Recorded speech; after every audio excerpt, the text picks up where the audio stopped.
नमस्कार मित्रांनो, share market आणि मी या चॅनेलमध्ये मी पुन्हा एकदा आपलं सर्वांचं मनापासून स्वागत करतो. मित्रांनो, शेअर मार्केटमध्ये सर्व प्रकारचे लोक आपल्याला पाहायला मिळतात. वयाच्या 18 वर्षापासून ते वयोवृद्ध लोकांपर्यंत सर्वच जण मार्केटमध्ये ऍक्टिव्ह दिसतात. 10,000 रुपये इन्कम पासून करोडो रुपये कमवणाऱ्या लोकांचा इथे समावेश होतो. म्हणजे इथे प्रत्येक व्यक्तीचा वावर आपल्याला पाहायला मिळतो. कारण हे एकच असं मार्केट आहे ना, की इथे कोणत्याही प्रकारची आणि कोणाबरोबरही कॉम्पिटिशन करण्याची गरज लागत नाही. इनफॅक्ट जे काही कॉम्पिटिशन करायची आहे ते आपल्याला स्वतःबरोबरच करावी लागते. बाकी जगात सगळ्याच ठिकाणी सगळ्याच मार्केटमध्ये जीवघेणी कॉम्पिटिशन आपल्याला पाहायला मिळते. म्हणजे छोट्यात छोटे सर्वसामान्य व्यक्तीपासून ते करोडो रुपये कमवणाऱ्या व्यक्तीपर्यंत सर्वांना या शेअर मार्केटमध्ये समान पैसा कमवण्याची संधी असते. आता तर कित्येक लेडीज सुद्धा या मार्केटमध्ये अग्रेसिव्हली काम करताना दिसतात. आता मार्केटमधून जर पैसा कमवायचा असेल तर इथे खूप पैशांची गरज आहे का? तर मुळीच नाही. पण तरी सुद्धा आपल्यापैकी बऱ्याच जणांना असं वाटतं की माझ्याकडे लाखो करोडो रुपये असते तर मी मार्केटमधून खूप सारे पैसे कमवले असते. बरोबर ना? तर कित्येक वेळेला असे व्यक्ती मला भेटतात आणि विचारतात किंवा बोलतात की माझ्याकडे जास्त पैसे नाहीत ना, नाहीतर मी सुद्धा शेअर मार्केटमधून चांगलं इन्कम केलं असतं. पण मित्रांनो, हे 100% चुकीचं आहे की जास्त पैसे असतील तरच मार्केटमधून जास्त पैसे कमवता येतात.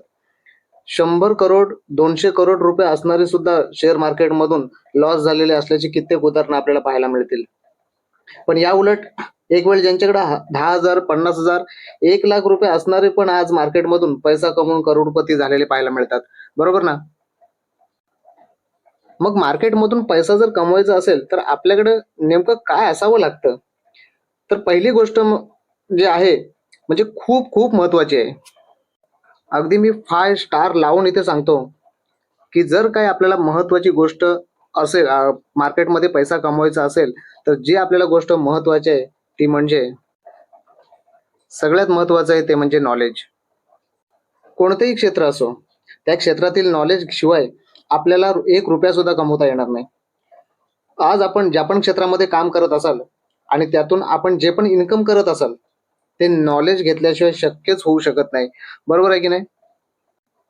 म्हणजेच मार्केटमध्ये सुद्धा नॉलेज शिवाय पर्याय नाहीये. त्याच्यानंतर चांगला शेअर बाय करताना तो योग्य वेळी आणि योग्य प्राइसला करण्याची समज सुद्धा आपल्याला असावी लागेल किंवा समज असावी लागते. एखाद्या कंपनीची शेअर प्राइस वाढत असेल तर ती का वाढते आणि एखाद्या कंपनीची शेअर प्राइस जर कमी होत असेल तर ती कमी का होते याचा अभ्यास आपल्याला करावा लागेल. त्यानंतर मित्रांनो, आपल्याला माहिती आहे की वेगवेगळ्या प्रकारच्या कंपन्या स्टॉक मार्केटमध्ये लिस्टेड आहेत आणि त्यांची कॅपिटल त्यांचं मार्केट कॅपिटलनुसार त्यांची प्रत्येकाची कॅटेगरी निश्चित करण्यात आलेली आहे. ज्याच्यामध्ये आपल्याला माहिती आहे की काही कंपन्या लार्ज कॅप आहेत, तर काही मिड कॅप आहेत, काही स्मॉल कॅप आहेत, काही मायक्रो कॅप आहेत, काही नॅनो कॅप आहेत. अशा वेगवेगळ्या प्रकारच्या कंपन्या आपल्याला मार्केटमध्ये पाहायला मिळतात.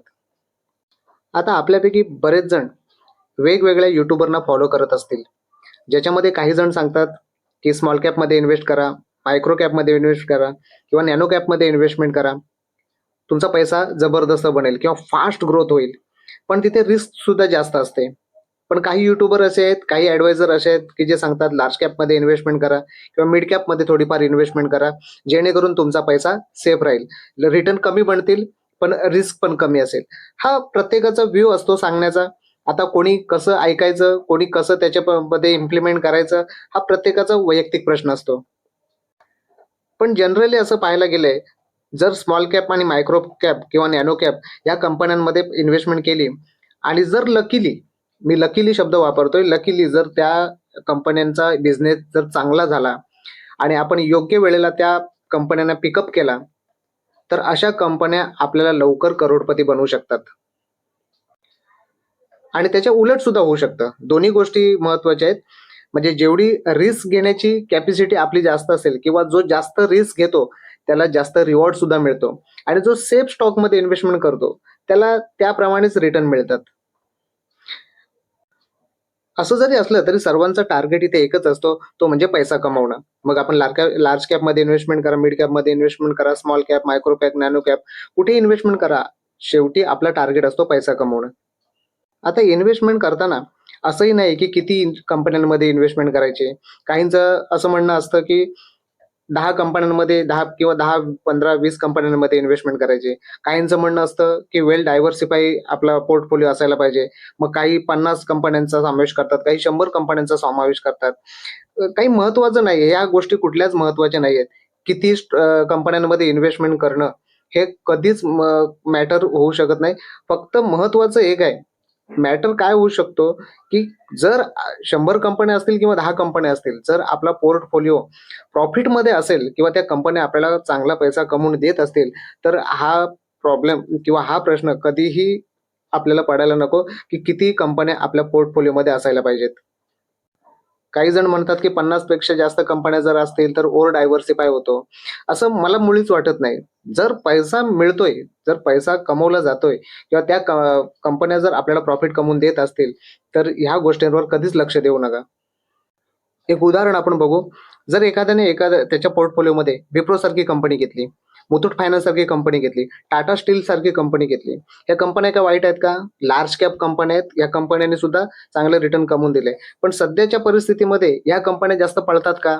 मग अशा कंपन्या आपल्या पोर्टफोलिओमध्ये ठेवून आपण जर बोलू मी 2-3 वर्षात किंवा 5 वर्षात मी करोडपती बनेन. हे स्वप्नच राहील आपलं. आणि ह्या कंपन्या सुद्धा काय ऐऱ्या-गैऱ्या नाहीत. चांगल्या लार्ज कॅप कंपन्या आहेत. पण तरी सुद्धा जर आपल्याला त्या कंपन्या पैसा कमवून देत नसतील, तर अशा कंपन्या आपल्या पोर्टफोलिओमध्ये ठेवून काही उपयोग नाही. मग पोर्टफोलिओमध्ये कोणत्या कंपन्या हव्यात, की ज्या आपल्याला चांगलं रिटर्न कमवून देतील, फास्टली रिटर्न कमवून देतील, अशा कंपन्यांचा समावेश आपल्या पोर्टफोलिओमध्ये आपण करायला हवा. आणि एखाद्या व्यक्तीने समजा 50 कंपन्या घेतलेल्या आहेत आणि त्या 50 कंपन्यांमध्ये 5-5, 10-10 हजार रुपयाची इन्व्हेस्टमेंट केले, की ज्या सगळ्या कंपन्या स्मॉल कॅप, मायक्रो कॅप अशाच आहेत. आणि जर त्या कंपन्या प्रॉफिट कमवून देत असतील, तर मग सगळ्यात महत्त्वाचं आहे, की इथे लार्ज कॅप कंपन्या की स्मॉल कॅप कंपन्या, मायक्रो कॅप कंपन्या, कोणत्या कंपन्या ते महत्त्वाचं नाही. कंपन्या कोणत्या कमवून देत आहेत हे जास्त मॅटर करतं. मग आपल्या पोर्टफोलिओमध्ये 1 कंपनी असो, 10 कंपन्या असोत की 100 कंपन्या असोत, आपलं लक्ष काय पाहिजे, की आपला पोर्टफोलिओ निफ्टी 50ला बीट करतोय की नाही? म्युच्युअल फंडला बीट करतोय की नाही? हे जास्त महत्त्वाचं आहे. आणि जर आपला पोर्टफोलिओ या अशा निफ्टी 50ला किंवा म्युच्युअल फंडला बीट करत असेल, तर कोण काय बोलत असेल याच्याकडे जरी अजिबात लक्ष देऊ नका. आता इथे काय आहे ना, आपण उदाहरणं बघू, ज्याच्याने काय होईल, तर आपल्याला एक्झॅक्टली आयडिया येईल, की मार्केटमध्ये पैसा कसा बनतो ते. मी इथे एका कंपनीचा चार्ट ओपन केलाय, ज्याचं मार्केट कॅप आपण पाहू शकतो 1,40,00,000 करोड आहे. 1,40,00,000 करोड आहे.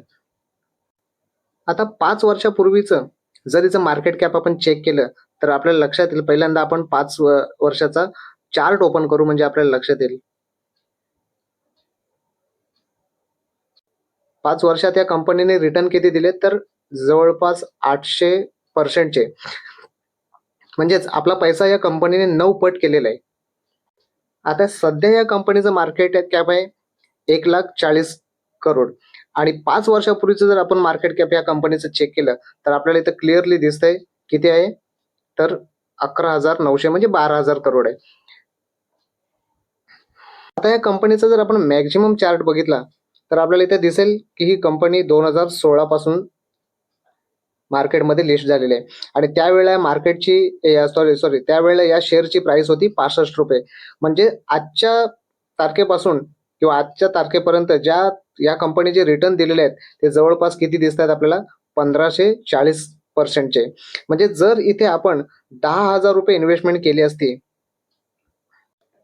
2016ला जर आपण ₹10,000 या शेअरमध्ये इन्व्हेस्टमेंट केली असती, तर आज त्या ₹10,000 किती रुपये झाले असते? तर 1500%च्या हिशोबानुसार त्या 10,000ची किंमत झाली असती ₹1,50,000. म्हणजेच जर आपण योग्य वेळेला जर आपण एखाद्या कंपनीमध्ये इन्व्हेस्टमेंट केली, स्मॉल कॅप असताना जर इन्व्हेस्टमेंट केली, कारण ह्या कंपनीची त्यावेळेला मार्केट प्राइस किती असेल, मार्केट कॅपिट किती असेल? कारण 5 वर्षापूर्वी 11,000 होतं. तर त्याच्या अगोदर म्हणजे अजून 2-3 वर्ष अगोदर जर मार्केट कॅप आपण चेक केलं, तर ह्या कंपनीची मार्केट कॅप असेल 6,000 ते 7,000 पर्यंत. म्हणजेच 6,000, 7,000 ची कंपनी आज 1,00,000 पर्यंत गेली, जिचं मार्केट कॅप 1,00,000 झालं. अशी कंपनी आपल्याला 10,000चे ₹1.5 ते 2 लाख करून देऊ शकते. हेच लॉजिक आपल्याला या व्हिडिओमधून बघायचं आहे, की मार्केटमध्ये करोडपती कसं लवकर होता येईल, मार्केटमध्ये लवकर पैसा कसा छापता येईल. मग आता जर आपण या कंपनीमध्ये 10,000 या लेवलला टॉपला जर आपण आता इन्व्हेस्टमेंट केले, तर त्या 10,000 चे 20,000 होण्यासाठी कंपनीला सुद्धा काय व्हावं लागेल, मार्केट कॅप कंपनीचं 1 लाखावरून जवळपास 2 लाखापर्यंत जावं लागेल. तेव्हा आपल्याला या 10,000 चे 20,000 म्हणजे डबल पैसे होतील. याचा अर्थ साधा सोपा होतो, की जेव्हा मार्केट कॅप कमी असतं, त्यावेळेला जर लवकरात लवकर आपण एखाद्या कंपनीमध्ये इन्व्हेस्टमेंट केली, तर ती कंपनी जशी मोठी होत जाते, तसं आपल्याला पैसा लवकर मिळतो, कारण आपण खूप लवकर इन्व्हेस्टमेंट केली आहे त्या कंपनीमध्ये म्हणून. आता इथे आपण एक गृहीत धरून चालू, की आपल्याला एव्हरेजली मार्केटमधून ₹2,00,000 एका शेअरमध्ये कमवायचे. तर अगोदरची जी आपण कंपनी बघितली, तिचं मार्केट कॅप होतं 1,00,000. आता आपण इथे कंपनी बघू, जिचं मार्केट कॅप आहे 50,000, म्हणजे 50,000 करोड. आता या कंपनीमधून जर आपल्याला ₹2,00,000 कमवायचे असतील, तर आपल्याला काय करावं लागेल? ₹50,000 ची इन्व्हेस्टमेंट करावी लागेल आणि ज्या वेळेला ह्या कंपनीचं मार्केट कॅप ₹2,00,000 होईल, तेव्हा आपले 50,000 चे सुद्धा ₹2,00,000 होतील. बरोबर आहे? म्हणजे जिथे 1,00,000 ज्या कंपनीची मार्केट कॅप 1,00,000 आहे, तिथे आपल्याला ₹1,00,000 लावावे लागणार ₹2,00,000 होण्यासाठी. आणि इथे ह्या कंपनीची मार्केट कॅप आहे 50,000, म्हणजे आपल्याला सुद्धा ₹50,000 लावावे लागणार. आणि ही कंपनी जेव्हा 2 लाखापर्यंत जाईल, तिचं मार्केट कॅप 2 लाख करोड पर्यंत जाईल, त्यावेळेला आपल्या सुद्धा 50,000चे ₹2,00,000 इझिली होतील. आता थोडं अजून छोटं मार्केट कॅप बघू. बघा, इथे मार्केट कॅप आहे 24 लाख, म्हणजे 24,000, म्हणजे 25,000 करोड आपण पकडू. अगोदर जे बघितले ते 1,00,000 करोड, त्याच्यानंतर 50,000 करोड, त्याच्यानंतर आता 25,000 करोड. म्हणजे जिथे 25,000 करोड मार्केट कॅप असताना आपल्याला जर ₹2,00,000 कमवायचे असतील, तर आपल्याला इथे किती इन्व्हेस्टमेंट करावी लागेल? तर आपल्याला इथे ₹25,000 इन्व्हेस्टमेंट केले तर, आणि जर ही कंपनी 2,00,000 करोड पर्यंत हिचं मार्केट कॅप गेलं, तर त्या 25,000चे आपले 2,00,000 बनणार आहेत. म्हणजे इथे पॉईंट समजतोय का? थोडंसं किचकट होत असेल, थेरिटिकली आपण जातोय, थोडं समजायला थोडंसं मागे पुढे होत असेल, तर विषय थोडं समजून घ्या, फोकस करा, की आपला टॉपिक काय आहे. म्हणजे जेवढं कंपनीचं मार्केट कॅप छोटं असेल, तेवढी आपल्याला छोटी इन्व्हेस्टमेंट करावी लागेल. आपली इन्व्हेस्टमेंट तेवढीच छोटी होणार आहे. आता इथे त्याच्यापेक्षा सुद्धा अर्ध मार्केट कॅप बघू, या कंपनीचं मार्केट कॅप आहे 12,000 करोड. आता इथे आपल्याला किती इन्व्हेस्टमेंट करावं लागतील? तर ₹12,000. आणि ही कंपनी ज्या वेळेला 2,00,000 कॅपिटल हिचं होईल, त्यावेळेला ह्या आपल्या ₹12,000 सुद्धा ₹2,00,000 होतील. ही कंपनी आहे 10,000 करोड कॅपिटलवाली. इथे आपल्याला किती इन्व्हेस्टमेंट करावी लागतील? तर ₹10,000. म्हणजे जेवढी मार्केट कॅप कमी असेल, तेवढं आपल्याला कमी इन्व्हेस्टमेंट करावी लागेल आणि तेवढ्या कमी इन्व्हेस्टमेंटमध्ये आपले पैसे ग्रो अप होत जातील. आता इथे अजून एक कंपनी, जिचं मार्केट कॅप 10,000च्या अर्ध 500 करोडचं. आता इथे आपल्याला किती इन्व्हेस्टमेंट करावी लागेल? 5,000. याच्यापेक्षा छोटी कंपनी आपण इथे बघू, अजून एक. सॉरी, आधी जी कंपनीची जी बघितली आपण ती 5,000 करोड कॅपिटलवाली. आता इथे आपण कंपनी बघतोय ती 2,500 करोड कॅपिटलवाली. आता इथे सुद्धा आपल्याला किती इन्व्हेस्टमेंट करावी लागेल? तर ₹2,500. जसजशी मार्केट कॅप कंपनीची छोटी छोटी होत जाईल, आपली इन्व्हेस्टमेंट सुद्धा छोटी होईल आणि या छोट्या इन्व्हेस्टमेंटमध्ये आपला जो पैसा बनेल तो मल्टीबॅगर बनू शकतो. एक शेवटची कंपनी इथे आपण बघू, जिचं मार्केट कॅप आहे 1,000 करोड.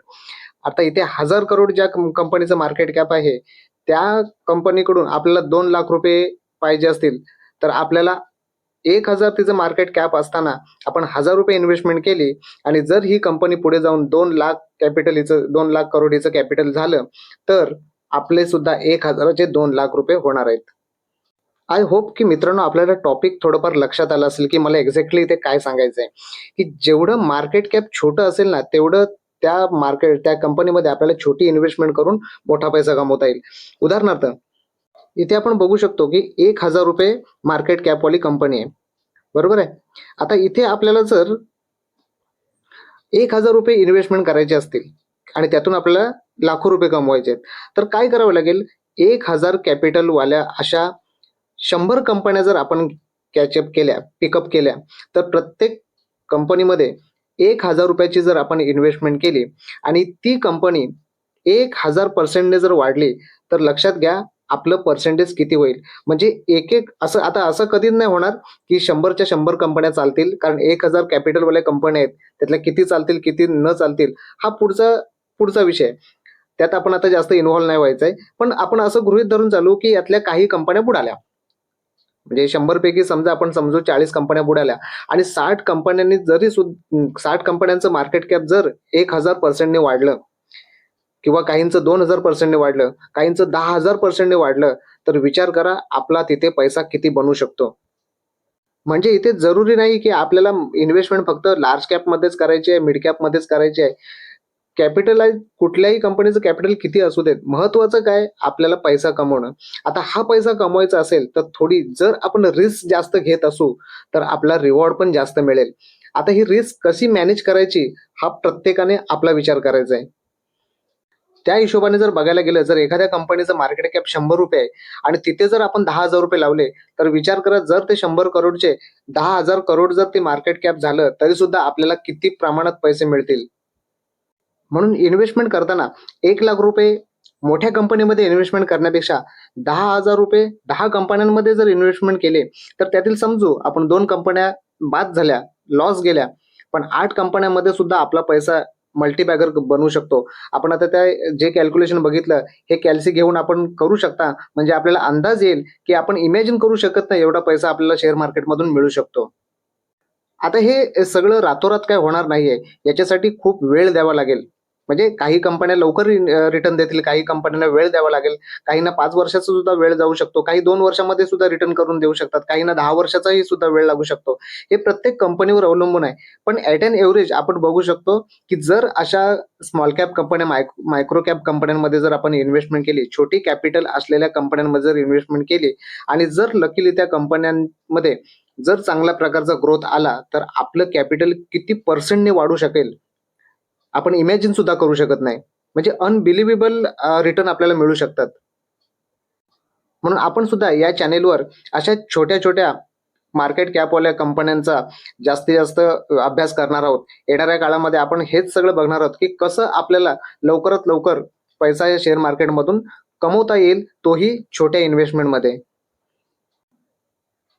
मित्रांनो, हा थोडासा व्हिडिओ थेरिटिकल झाला होता. पण जर आपल्याला यातलं कन्सेप्ट आवडला असेल, काही समजलं असेल, तर या व्हिडिओला लाईक करा आणि या व्हिडिओला जास्तीत जास्त शेअर करा.